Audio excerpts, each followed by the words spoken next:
दोस्तों, घर और किचन के काम कुछ ऐसे काम होते हैं जिनको अगर हम छोटे छोटे टिप्स एंड ट्रिक्स के साथ करें तो ये हमारे लिए और भी ज्यादा आसान हो जाते हैं। साथ ही ये हमारे टाइम सेविंग भी बहुत ज्यादा होते हैं, साथ ही ये मनी सेविंग भी होते हैं। तो चलिए आज की वीडियो शुरू करते हैं। सबसे पहली टिप है पुलाव बनाने को लेकर। कई बार लोग शिकायत करते हैं कि उनसे इस तरह से खिला खिला पुलाव नहीं बनता, चावल और पानी का जो रेशियो है वो उन्हें समझ में नहीं आता, या फिर पुलाव इतना ज्यादा चिपचिपा बन जाता है, या फिर चावल टूट जाते हैं। कई बार मतलब अलग अलग टाइप की समस्याएं लोग फेस करते हैं। तो जो लोग बिगिनर्स हैं या फिर जिनको पुलाव परफेक्ट बनाना नहीं आता, उनके लिए एक दो छोटे छोटे टिप्स एंड ट्रिक्स आपको बता रही हूँ कि जब भी आप चावल की सब्जियां, चावल सब कुछ डाल दीजिए। आप पानी डालते समय इस बात का खास ध्यान रखिए कि जितना चावल है उतना ही पानी डालिए।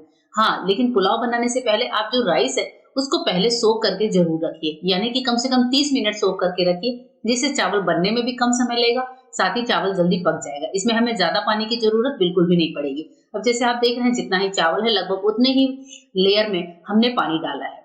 अब जब पानी हमारे इस पानी में उबाल आ जाए तब आप थोड़ा सा देशी घी लीजिए, 1 चम्मच भर के, और इस देशी घी को अपने पुलाव में डालिए। इस देसी घी से पूरे पुलाव का फ्लेवर चेंज होगा, साथ ही जो चावल है वो भी बहुत ज्यादा खिले खिले बनते हैं, ये बिल्कुल भी चिपचिपे नहीं होते हैं।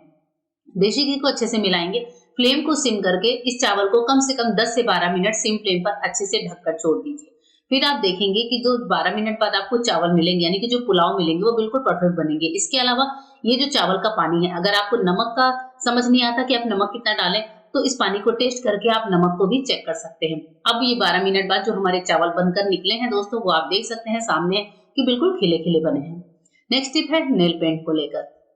हम सब नेल पेंट तो लगाते ही हैं, लेकिन कई बार ऐसा होता है कि नेल पेंट लगाते लगाते हमारा जो नेल पेंट है वो कहीं ना कहीं थोड़ा सा गिर जाता है। चाहे हम कहीं भी टेबल पर बैठ के लगा रहे हो, अपने ड्रेसिंग टेबल पर बैठ के लगा रहे हो, जैसे मैंने यहाँ पर नेल पेंट लगाया है, लेकिन मैं यहाँ पर आपको थोड़ा सा गिरा कर दिखा रही हूँ कि इसको हम कैसे साफ कर सकते हैं, कैसे क्लीन कर सकते हैं। मैंने यहाँ पर जैसे थोड़ा सा नेल पेंट लगा दिया अपनी किचन की स्लैब पर। अब यहाँ पर जो नेल पेंट उठाने का तरीका है वो हमारे किचन में ही मौजूद है। जी हाँ दोस्तों, यहाँ पर मैंने लिया है थोड़ा सा सॉल्ट, जो हमारे घर में खाने वाला नमक है वही लेंगे, और नमक को इस तरीके से आप उठा लीजिए, यानी कि रब कर दीजिए। नमक से आप नेल पेंट को जैसे ही रब करेंगे, बस ध्यान इस बात का रखना है कि नेल पेंट सूखने ना पाए, गीले गीले में ही आपको ये काम करना है। नेल पेंट जो है नमक डालते ही आप इस तरह से रब करते हैं तो फटाफट से नमक के साथ निकल जाती है, और इस नमक को उठाकर फेंक दीजिए। लीजिए, हो गया हमारा काम आसान। इस तरह से नेल पेंट कहीं भी किसी ड्राई जगह पर गिरे तो यही टिप काम में लीजिए। एक और टिप देखते हैं। हमारे पास इस तरह के ढाबे वाले डिब्बे आते हैं। डब्बे का तो हम यूज कर लेते हैं, लेकिन कई बार इनके ढक्कन बच जाते हैं, या फिर डब्बा कहीं और यूज कर लिया, तो इन ढक्कन को हम कहाँ इस्तेमाल करें। तो इसके दो यूजेस आपको बहुत अच्छे से बता रहे हैं। अब जैसे हम क्या करते हैं कि हम बनाते हैं खाना, तो जैसे अगर हमने गैस के पास हमने ये जो हमारा बड़ा स्पून होता है, कड़छुल वगैरह, इसको हम क्या करते हैं, कई बार गैस पर ही पलट देते हैं, और इसमें जो तेल मसाले लगे होते हैं वो सब की वजह से कुकटॉप हमारा गंदा हो जाता है। तो इस ढक्कन को आप गैस के थोड़ा सा पास में रखिए, और इस पर अपना जो मसाले वाला स्पून है उसको रख सकते हैं। इस तरीके से क्या होगा, गैस कुकटॉप गंदा नहीं होगा। तो इन ढक्कनों को आप ऐसे रीयूज कर सकते हैं।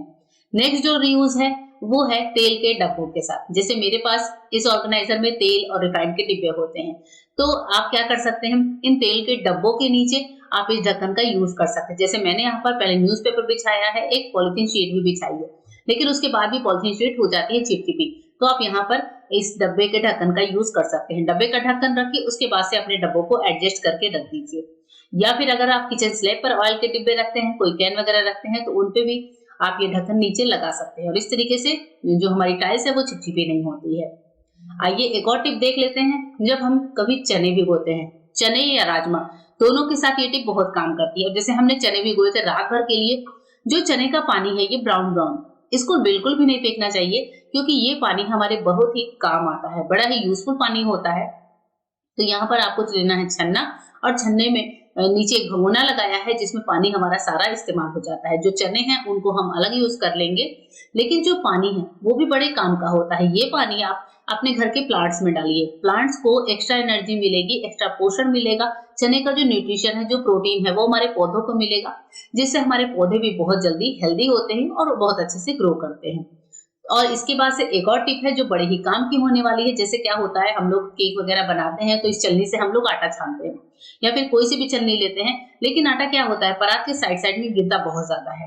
तो अभी आप क्या कर सकते हैं, जैसे आपने आटा डाला, इसके बाद से आप ले लीजिए एक कटोरी। अब इस कटोरी की मदद से जैसे ही आप आटे पे हाथ फिराएंगे तो आप देखेंगे आटा छनना कितना आसान हो गया। आटा बिल्कुल सटीक परात नहीं गिरता है, बिल्कुल भी इधर उधर नहीं गिरता है। अगर आपको ये टिप नहीं बताती तो कमेंट करके बताइएगा कि आपको ये टिप कैसी लगी। तो नेक्स्ट टाइम जब भी आप आटा छाने तो कटोरी की मदद ले लीजिए और परात को, साथ ही अपनी किचन स्लैब को गंदा होने से बचा सकते हैं।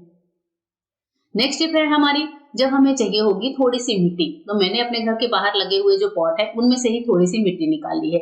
थोड़ी सी मिट्टी निकाल कर लेकर चलते हैं इसको घर के अंदर। ये मिट्टी मैजिकल मिट्टी है, कैसे चलिए दिखाती हूँ। हमारे पास पूजा के बर्तन होते हैं पीतल और तांबे के।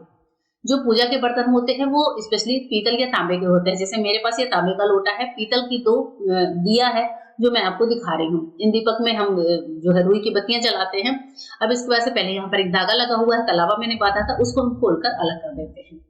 अब इसके बाद से जो मिट्टी में बाहर से लेकर आई थी उसको मैंने डाल दिया है कटोरी में। इस मिट्टी से आज हम साफ करने वाले हैं अपने पीतल और तांबे के बर्तन।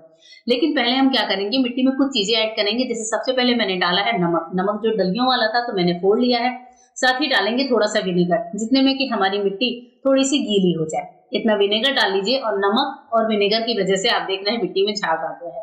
ये हमारा बहुत ही बढ़िया से मैजिकल पेस्ट बनकर तैयार हो गया है। इसके साथ ही मैंने लिया है एक ग्रीन वाला स्क्रबर और आप देख रहे हैं जैसे ही मैंने लोटे पर ये मिक्सचर लगाया है, लोटा एक एक जगह से क्लीन होना शुरू हो चुका है।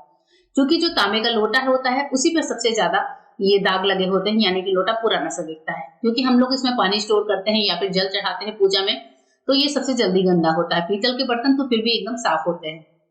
पीतल के बर्तनों को भी आप इस मिट्टी से क्लीन कर सकते हैं, तांबे के बर्तनों को भी कर सकते हैं। यहाँ पर देखिए आपको लगाकर चाहे तो आप 5-7 मिनट के लिए रब करके छोड़ दीजिए। मैं यहाँ पर लगाने के बाद एक बार इसको अच्छे से रगड़ देती हूँ, क्योंकि जो हमारे तांबे का लोटा है उस पर काफी ज्यादा गंदगी, मतलब जो एक हरेपन का दाग होता है वो पहले से लगा हुआ है। तो उसको अच्छे से रब करेंगे, उसके बाद हम फिर इसको थोड़ी देर के लिए छोड़ देंगे। तो अभी देखिए मैंने इसको अच्छे से रब किया था, चारों ओर, अंदर भी बाहर भी। काफी बढ़िया तरीके से हमारा लोटा अच्छे से चमक चुका है। पीतल के जो दिया हैं उनको भी साफ कर लिया है। इन सबको मैं पानी से निकाल कर फिर दिखाती हूँ। तो देखिए यहाँ पर दोस्तों आपको रिजल्ट साफ दिख रहा है कि कितना बढ़िया तरीके से हमारे बर्तन एकदम साफ हो गए हैं, सुंदर दिख रहे हैं, बिल्कुल नए जैसे दिख रहे हैं। तो मिट्टी की मदद से आप बहुत अच्छे से अपनी पूजा के बर्तनों को क्लीन कर सकते हैं। मिट्टी वैसे भी बड़ी ही पवित्र होती है, मिट्टी में कोई गंदगी नहीं होती है। एक और टिप देख लेते हैं, जब हम कुछ कलर करते हैं कोई भी चीज, जैसे मैं मेरी अपनी बेटी का मॉडल तैयार कर रही थी प्रोजेक्ट के लिए, तो इस टाइम पर मैं जैसे कलर कर रही हूँ। अब जब हम कलर करते हैं तो कई बार ऐसा होता है कि एक ही चीज में हमें कई सारे कलर का इस्तेमाल करना होता है, तो बार बार ब्रश को घूमना नहीं होता। अब ये जो हमारी कलर वाली ब्रश है, हम इसको इधर उधर रखें तो अलग अलग जगहों पर कलर लगने का डर होता है। तो इसके लिए एक अच्छा सा उपाय है कि अगर आपको इस ब्रश से दोबारा भी कलर करना है, इस ब्रश को कहीं रखना है, तो आप एक क्लॉथ पिन ले लीजिए और इस तरीके से सेट करके इसमें अपनी ब्रश को लगाकर छोड़ दीजिए। देखिए क्लॉथ पिन की मदद से हमारी ब्रश एक जगह रहेगी। जैसे ही हमें कलर दोबारा करना होगा तो ब्रश हमारे हाथ आ जाएगी, इधर उधर कलर निकलेगा भी नहीं, लगेगा भी नहीं। तो मुझे तो ये टिप पर्सनली बहुत पसंद है, मैं ऐसे ही करती हूँ। आपको टिप कैसी लगी कमेंट करके बताइएगा। मिलते हैं मेरे नए वीडियो में। Goodbye, thank you.